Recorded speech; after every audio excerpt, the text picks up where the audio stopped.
thing is, sa madaming mga kaso ko, it is within the family that young people are hurt. They experience a lot of abuse.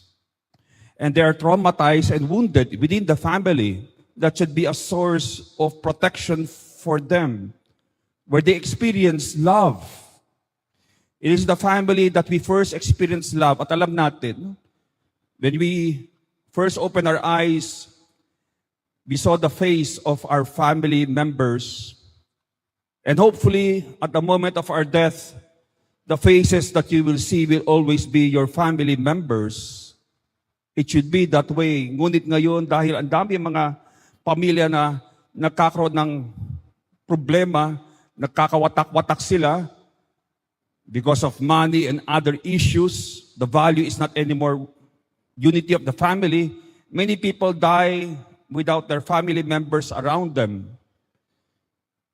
It is only later on, at the funeral, that the family members regret that they have not built bridges and reconciled while there was still time.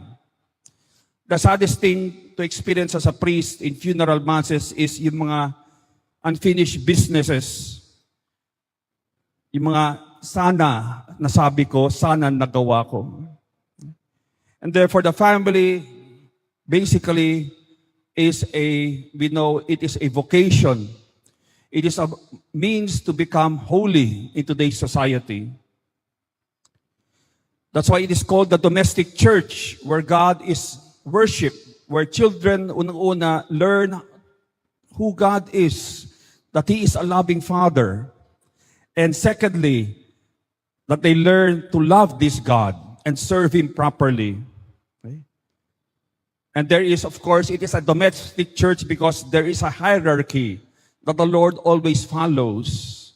Alam natin, the Holy Family, when they were under threat,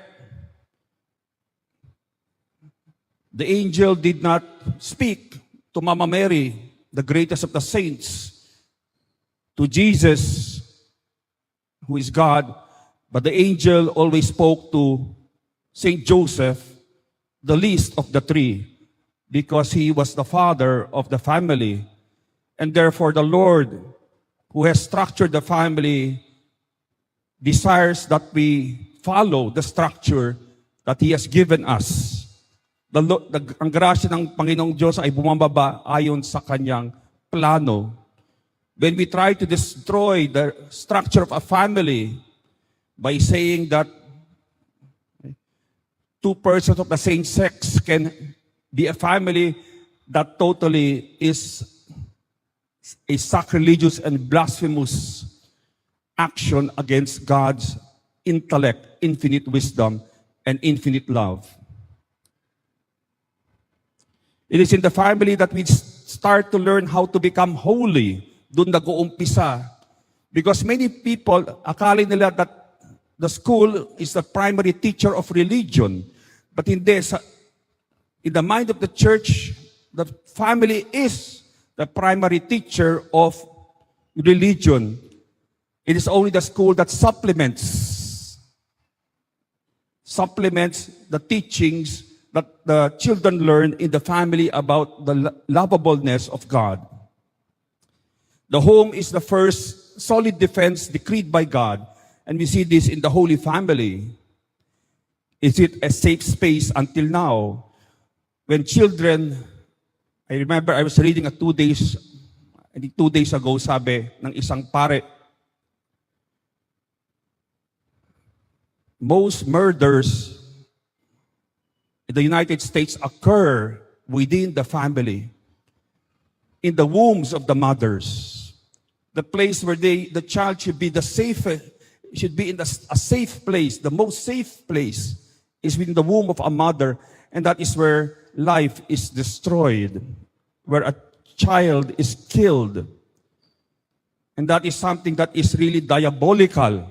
Only the devil can come up with this type of sacrifice. The innocents are sacrificed. So most of these people who work, for example, in abortion clinics, they are actually witches and feminists. The religion is paganism.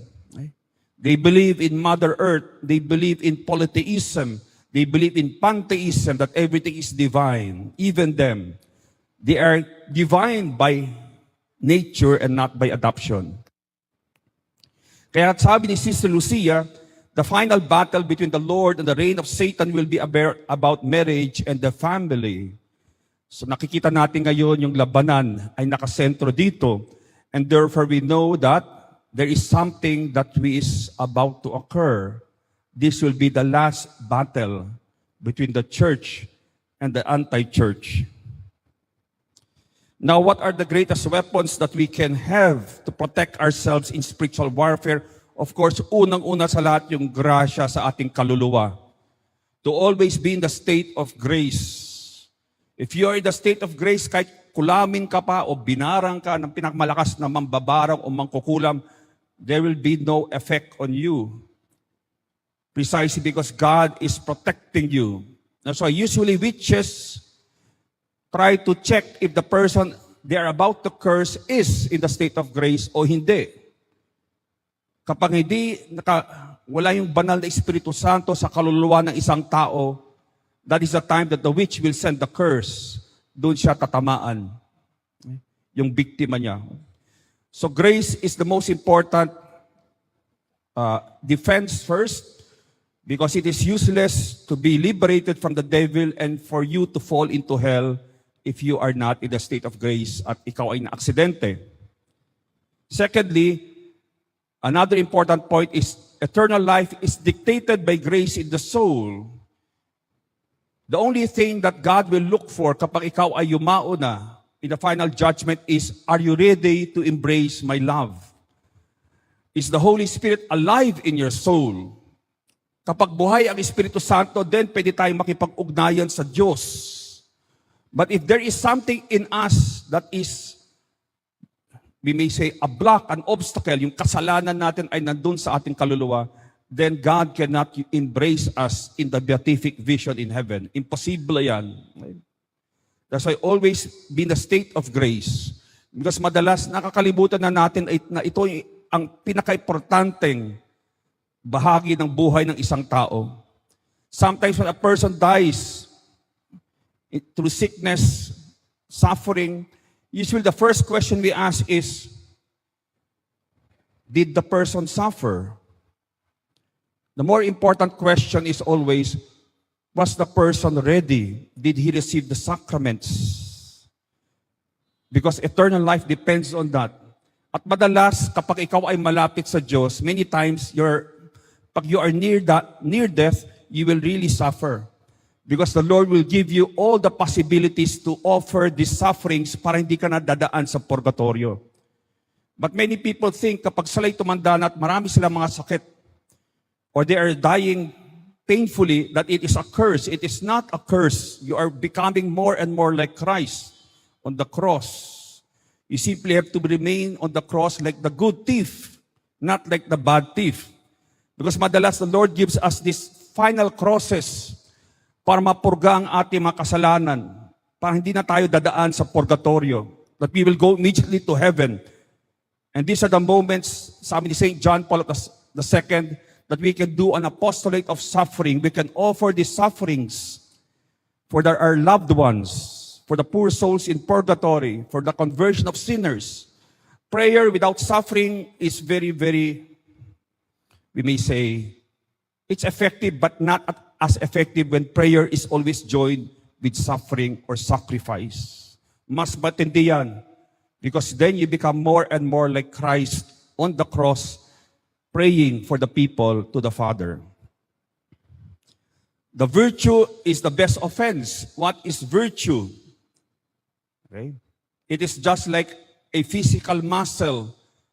A person who is virtuous is a person who has learned to habitually be, we may say, Christ in any situation. You can put this person in the worst situation, and the person will always respond as Christ would respond. Di mo kayang i-trigger ang taong ito, kahit nilagay mo siya sa isang lugar na napakaraming paghihirap, you will see that he will always respond with love, with peace, with generosity. Hindi siya magmumura, magagalit, magrereklamo. He will not blame God. Sadly, when people get attacked by the devil because they do not believe that the devil can attack them, ano ginagawa nila? Because hindi sila niniwala na kaya silang atakihin ng demonyo, immediately they blame God. Lord, why are you doing this to me? Bakit malas ang buhay ko? There is no such thing as malas o swerte, my dear brothers and sisters. Because everything is under divine providence. Walang swerte at walang malas, walang karma. Those are all nonsense. Everything is under the providence of God. He permits or wills something. At kapag parang malas ang buhay mo, you're actually under attack by the devil. You don't know how to defend yourself from the devil. Kasi madalas alam natin prayers for healing. Right? We know a lot of prayers for our needs. But few people know how to combat the devil, which is the number one enemy of a Christian. The number one enemy of Christ, nung siya ay nagkatawang tao, ang Diyos ay nagkatawang tao, the number one enemy of Jesus was always the devil. And therefore, he will always be our number one enemy. Our number one enemy is not one another. It is the devil who can also use others para atakihin tayo. Okay. So what is virtue? It is simply an action that we do again and again, a good action. Halimbawa, may dumating na tukso. Okay? Maybe nagdadasal ka, nasa loob ka ng kapilya o simbahan, and suddenly as you are praying, you start to imagine chicken joy. Okay? Parang nagugutom ka na. Okay? Now that is a temptation. Tukso pa lamang yan. That is not a sin. Remember, kapag tayo'y tinutukso ng demonyo o ng ating laman, it is never a sin. It depends of how we respond to that temptation. So, magandang itanong sa ating sarili kapag dumadating ang mga tuksong ito, to always ask the question, what would a loving Christian do in this situation? Or, what would Jesus do in this situation? Now, when your response becomes natural already, every time you are distracted, you return back to prayer, you always say, Lord, I want to focus on you. Lord, I will focus on you. Pag naging secondary na yan, parang naging natural na sa'yo, then you gain a virtue. Yan yung tinatawag natin na virtue. Madali nang maging banal. Parang ang isang santo, halimbawa, it is almost impossible for them to commit sin. Why? Because it is something that goes against their nature. So it's very important to develop virtues because many times without virtues, darating ang tukso at kapag tayo hindi handa, babagsak tayo sa mga tukso ng demonyo. For example, you can be also maybe praying and suddenly a thought comes into your mind. Okay? About a hurt that you had nung bata ka pa, naalala mo may ginawa sa'yo. Okay? So suddenly you are traumatized. You start to get angry. That is a diabolical temptation. Galing sa demonyo yan. Hindi galing sa utak mo yan. Why? Because you were not thinking about it, but suddenly it suddenly appeared in biglang pumasok na lang yung isip, yung mga salita na, uy, nung bata ka, gantong nangyari sa'yo. Eh? So you start to experience anger, hatred against the persons who hurt you. So that is from the evil one because it will lead you down into a path of negativity and hatred and unforgiveness. Also know your catechism now more than ever because in the end times, in the latter days, alam natin that there will be a lot of false, we may say, teachings, deceptions, false signs and wonders. So know your catechism. Okay? Then you will know what is true and what is not true. Okay? Develop the conscience. What is right in the eyes of God and what is wrong in the eyes of God. Hindi ayon sa aking opinion, ano ba yung tama at ano yung mali. Okay? Anong feel ko, that is wrong. Because kapag tayo yumao na, we will be judged not according to my opinion, but according to the standards of God. Okay? Kaya kapag halimbawa, hindi ako naniniwala na ito ay kasalanan, although kasalanan, halimbawa, I don't believe that not going to Mass on Sundays, I don't believe that it is a sin, and then I die, God will not follow my opinion. He will put His standards on you. Okay? Ibig sabihin, you have to reach His standards. If you do not meet His standards, then hindi ka makakapasok sa langit. That's why develop the conscience. Because madalas marami mga kabataan na hindi na alam anong tama, mali, anong totoo at hindi. There's a lot of fake news and a lot of deception.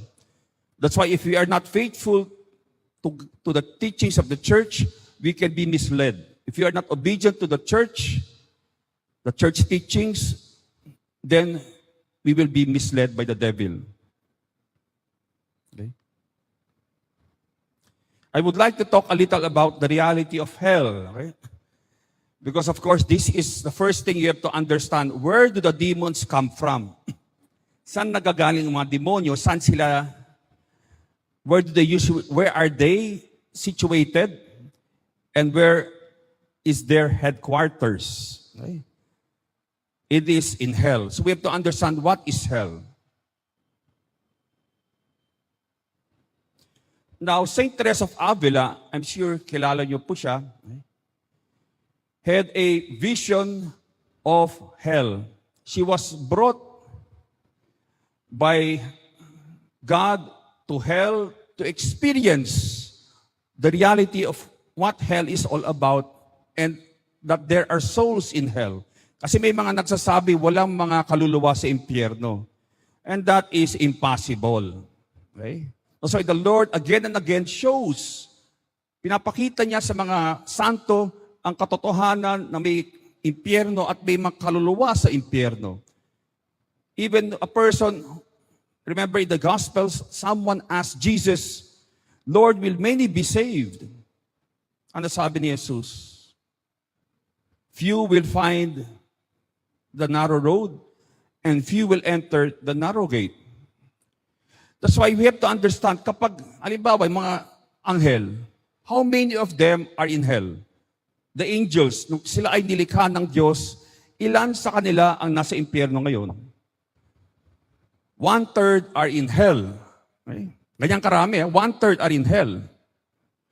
Mga tao, people, human beings, ilang kaya ang nasa impyerno? Remember, the demons were former angels, and the angels were pure spirits. That means that they are more superior than us. Mas mataas ang kanilang, we may say, essence. Okay? Their essence is higher than human beings because tayo may laman tayo, may katawan tayo. Ang mga anghel, they are pure spirits. So they had no concupiscence, they had no original sin, wala pang mga demonyo para tuksoin sila. And they were not living in the world where there is a lot of materialism to tempt them. But imagine, 1/3 of them are in hell. So how many kaya sa mga tao ang babagsak sa impyerno? At may nabasa ko mula kay Saint Augustine at Saint Thomas Aquinas. At dito ako na-shock.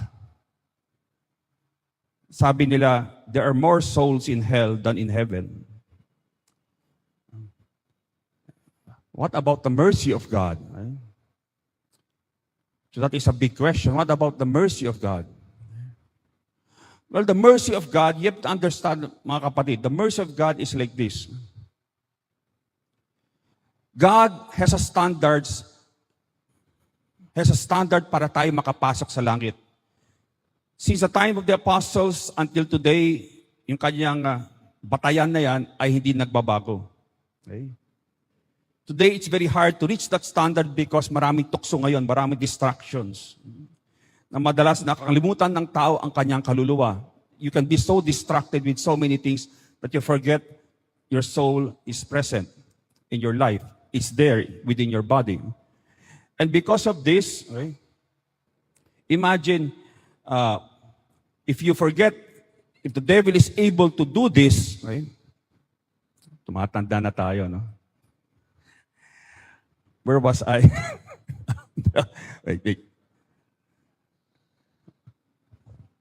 Distractions, okay? Tama na.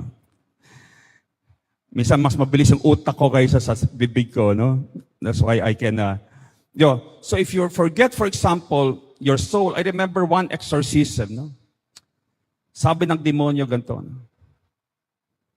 Nagsasalita yung demonyo, it was a speaking demon.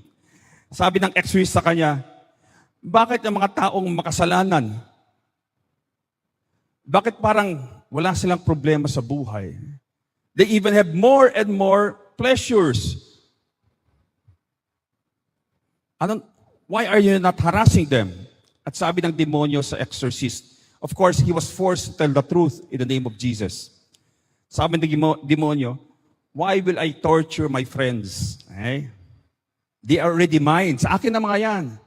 I have eternity to torture them. I have eternity to torture them.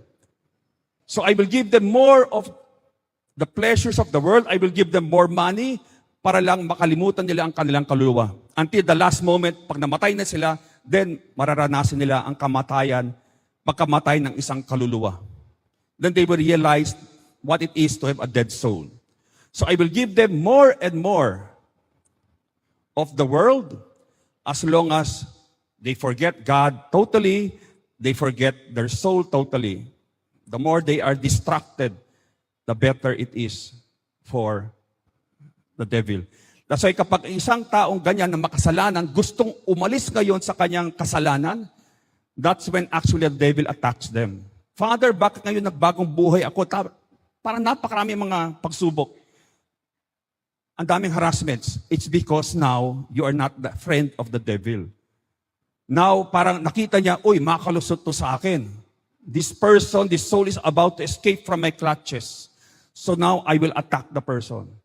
Kasi mga taong ino-oppress at pinopossess, madalas, it is when they want to make already a better change in their lives. Then the devil manifests himself na he has been there all along.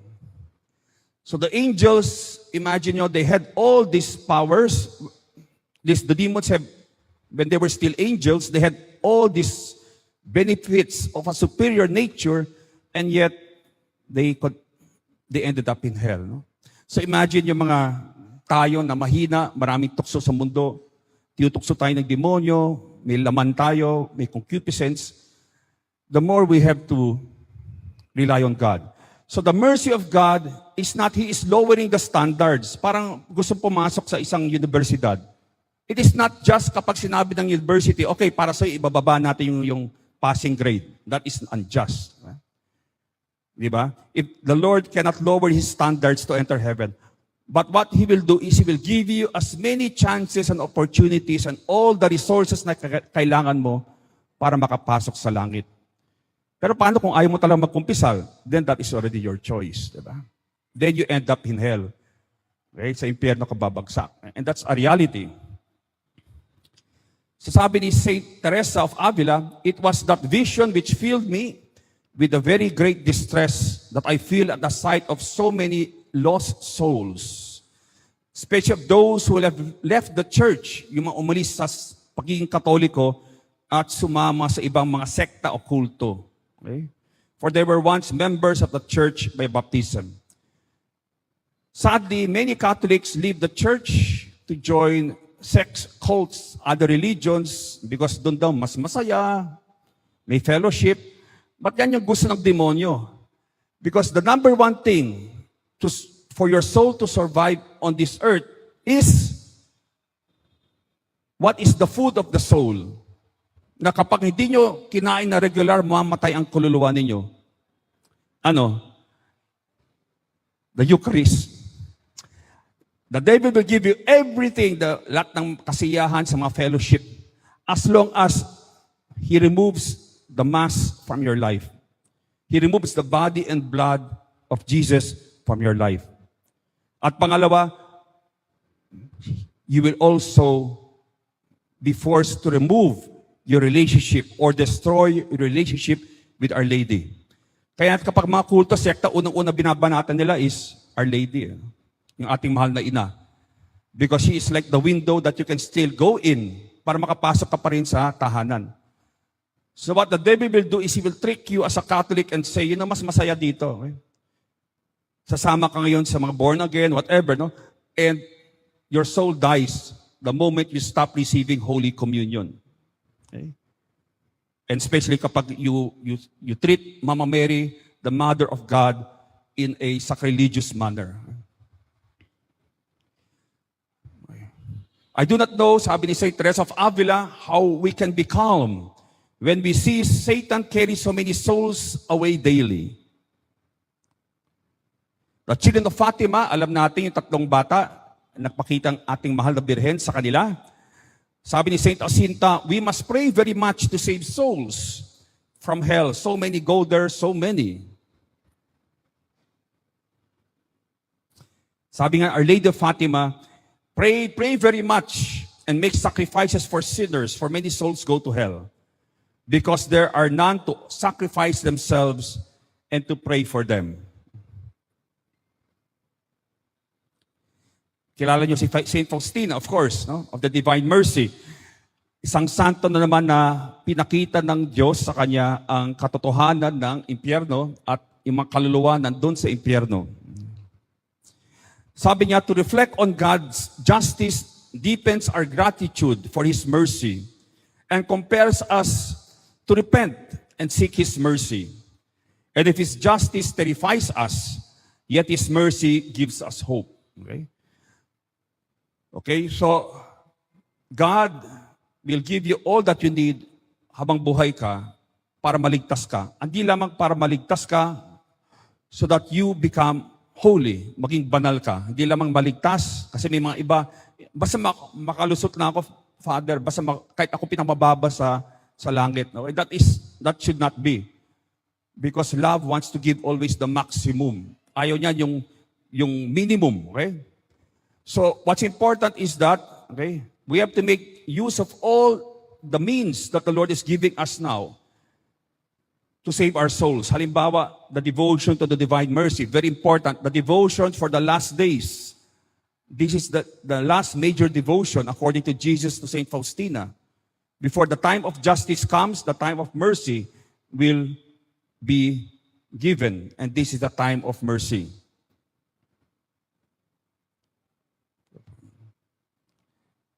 So ito yung sinabi niya nung pinakita sa kanya yung impyerno. Okay? How terribly souls suffer there in hell. Consequently, I pray even more fervently for the conversion of sinners. One soul is infinitely loved by God. That's why kung gusto mo magbigay ng kagalakan sa ating Panginoon, save one sinner. That gives infinite joy to God. Imagine nyo, God has everything already. Lahat ay nasa Kanya na. What else can you give God to make Him happy? Ngunit sabi ni Jesus, if a sinner returns to the Father, there is rejoicing in heaven. Ibig sabihin, kahit ang Diyos mismo ay nagagalak, there is more joy in a sense added to God when one soul is saved. Even the angels, natutuwa ang mga anghel. Why? Because they see God who is so happy with one soul that is saved. That is why it's very important to understand how much we are loved by God. We are loved infinitely. Each soul is loved infinitely. At lahat ay ibibigay niya para maligtas yung isang kaluluwa at hindi lamang yan to become holy, to become saintly. Okay? So, if you want to give a soul to give a gift to God, like this Christmas season, convert a sinner, someone who has left the church, bring them back to the church. And this will grant a lot of joy in the heart of God, and you will also be able to experience this joy in your own soul. God's joy will overflow to your souls. Sabi ni Saint Augustine, do not despair, one of the thieves was saved. Do not presume, one of the thieves was damned. So we should not presume, okay? We should not presume na, well, madali lang pumasok sa langit. Okay? Okay? So I will simply wait until the last day. Pag medyo may sakit na ako, mamatay na ako, doon ako makukumpisal. And that is impossible. You cannot tell God, wala akong pakialam sa iyo, throughout the entire life, I don't care about you, and then suddenly mamamatay ka na, Lord, I love you. Okay, that doesn't happen. Hindi nangyayari yan. Okay? So you can forget about that. Yung mga tao nagsasabi na, siguro pag medyo later on na lang ako makukumpisal, later on na lang akong babalik sa Diyos. That is not love. Okay? You're using God for your own personal agenda. You don't really love the Lord. Kasi parang sinasabi mo sa Kanya, sige, I will still hurt you now, I will still hurt you. Patuloy kong sasaktan ka, I will commit these sins, and I will just, even though it is hurting you, I will continue to commit them. I will just say sorry after a few years. Okay? So that cannot be love.